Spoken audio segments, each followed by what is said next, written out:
अस्सलाम वालेकुम व्यूअर्स, आप देख रहे हैं मेरा यूट्यूब और फेसबुक चैनल। मैं हूं जाहिद चट्ठा। अच्छा जी, आज की इस वीडियो में एक बड़ी खुशखबरी है उन लोगों के लिए जो कि यूएस में बैठे हैं और वो कनाडा आकर एसाइलम करना चाहते हैं। ये खबर है 2-3 महीने पहले की है, लेकिन मैं इस पे वीडियो नहीं बना रहा था कि अभी इस लॉ को लागू नहीं किया गया। तो मैं देख रहा था कि शायद इसमें कुछ चेंजिंग आए तो उसके बाद वीडियो बनाई जाए। लेकिन आज मैंने सोचा कि चलें इस पे थोड़ी सी बात करते हैं। एक बड़ी न्यूज़ है जी। कनाडा और यूएस के दरमियान एक सेफ थर्ड एग्रीमेंट था। Let me explain you first of all कि ये सेफ थर्ड एग्रीमेंट क्या था। सेफ थर्ड एग्रीमेंट ये था कि जो बंदा अपने होम कंट्री से अमेरिका लैंड करेगा पहले, वो कनाडा आकर असाइलम अप्लाई नहीं कर सकता। वो चूंकि अमेरिका पहला सेफ कंट्री है जहां पे उसने लैंड किया, तो वो अमेरिका में ही असाइलम क्लेम करेगा। या किसी बंदे ने अपने होम कंट्री से ट्रैवल किया कनाडा की तरफ, वो कनाडा आया, वो कनाडा से अमेरिका जाके असाइलम क्लेम नहीं कर सकता। उसको कनाडा में ही असाइलम क्लेम करना पड़ेगा, क्योंकि कनाडा भी सेफ कंट्री है। ये था जी safe third country agreement. Unless, मैंने उसके ऊपर वीडियो भी बनाई हुई है कि अगर कोई बंदा अपने होम कंट्री से अमेरिका ट्रैवल करता है और वहां से कनाडा आना चाहता है, तो उसके रिलेटिव्स कनाडा में हैं, ब्लड रिलेशन कनाडा में है। जैसे उसका भाई हो सकता है, उसकी बहन हो सकती है, उसका कोई चचा हो सकता है, ब्लड रिलेशन, उसकी कोई ग्रैंड मदर, ग्रैंड फादर, इस तरह करके कोई ब्लड रिलेशन में जितने भी आते हैं, उसके ऊपर मैंने वीडियो बनाई हुई है। अगर किसी ने देख ली हो तो वो देख सकता है। फिर वो अमेरिका से कनाडा एंटर हो सकता था। ऐसे ही कनाडा में अगर कोई बंदा आता है तो उसके रिलेटिव अमेरिका में है, तो वो अमेरिका जाना चाहता है तो वो भी जा सकता था, अगर उसके ब्लड रिलेशन अमेरिका में हो तो। ये था, इसमें थोड़ी सी एक्सेप्शन थी। बाकी सेफ थर्ड कंट्री, अगर किसी का कोई रिलेटिव नहीं है तो जिस कंट्री में वो पहले लैंड करेगा, अगर यूएस में लैंड किया है तो यूएस में ही उसने असाइलम क्लेम करना था। अगर कनाडा उसने पहले लैंड किया है तो कनाडा में ही उसने असाइलम क्लेम करना था। ये था जी US safe third country agreement.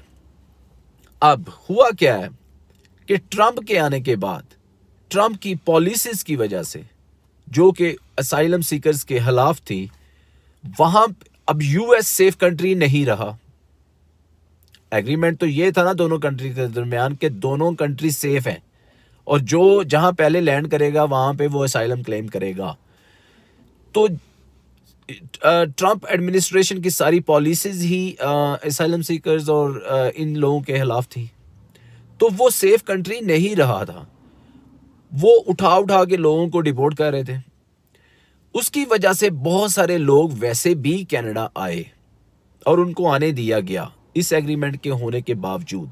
फिर कनाडा के लोगों ने उस सवाल उठाया कि देखिए, अगर आप हमारा और कनाडा और यूएस के दरमियान सेफ थर्ड कंट्री एग्रीमेंट है, तो अगर आप फिर भी लोगों को ले रहे हैं वहां पे अमेरिका में जो हो रहा है उसकी पॉलिसीज की वजह से, तो फिर लोगों को तो आप आने दे रहे हैं। कोविड-19 से पहले की बात कर रहा हूं मैं, कि लोगों को आने दे रहे थे। अगर उनका कोई रिलेटिव नहीं भी था तब भी आने दे रहे थे। तो लोगों ने ये कनाडा में सवाल उठाया कि फिर इस एग्रीमेंट का क्या फायदा, इसको खत्म कर दिया जाए। कि अब यूएस तो सेफ कंट्री नहीं रहा, तो फिर आपने इस एग्रीमेंट को क्यों रखा हुआ है। तो फेडरल कोर्ट में ये केस चल रहा था। तो फेडरल कोर्ट ने 3-4 महीने पहले की बात है, इसको खत्म कर दिया और गवर्नमेंट को ऑर्डर दिया कि आप 22 जनवरी 2021 तक कानून बनाकर इसको लागू करें। ठीक हो गया जी। ये एक बड़ी खुशखबरी है उन लोगों के लिए जो कि यूएस बैठे हैं और वो कनाडा आकर असाइलम करना चाहते हैं।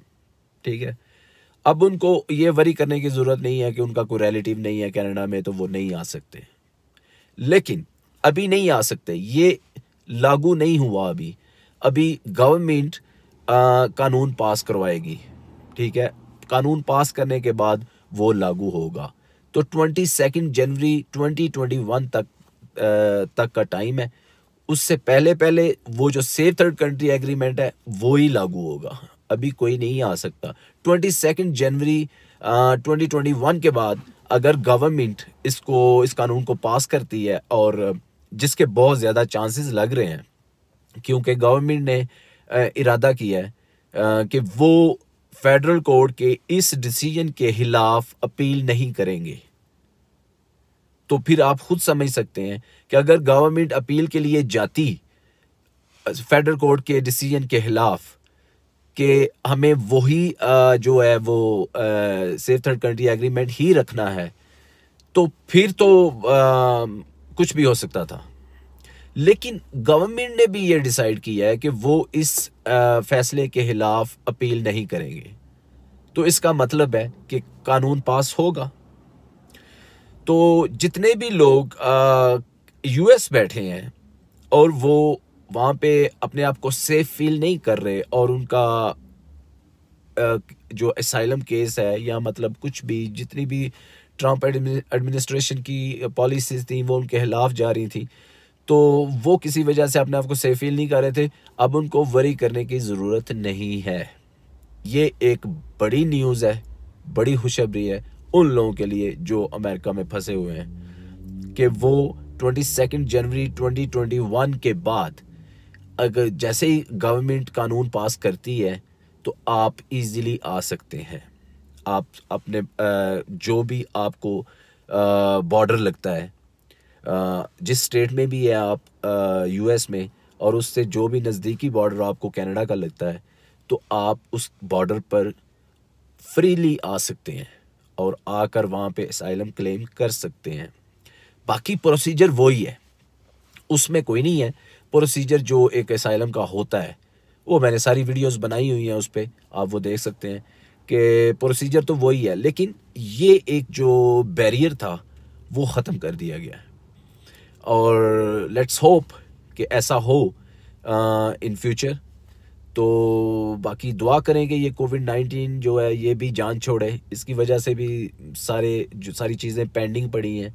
हो सकता है इसकी वजह से कानून पास होने में टाइम लग जाए, क्योंकि हर चीज़ जितनी भी इमिग्रेशन से रिलेटेड चीज़ें हैं वो सारी इस वक्त कैंसिल हैं। एप्लीकेशंस तो ले रहे हैं चीज़ों की, लेकिन उसका कोई रिज़ल्ट नहीं आ रहा, कोई प्रोसेसिंग टाइम किसी चीज़ का नहीं है, कोई किसी को कुछ नहीं अभी हो रहा यहाँ पे। तो ये चीज़ है जी, ये एक बड़ी न्यूज़ थी तो मैंने कहा कि मैं आपके साथ शेयर करूँ। तो इंशाल्लाह मिलते हैं, जैसे ही कोई नई अपडेट आएगी तो फिर मैं उस पर दोबारा वीडियो बनाऊँगा और आप लोगों को इन्फॉर्म करूँगा। तो इंशाल्लाह जी मिलते हैं किसी अगली वीडियो में, तब तक के लिए अल्लाह हाफिज़।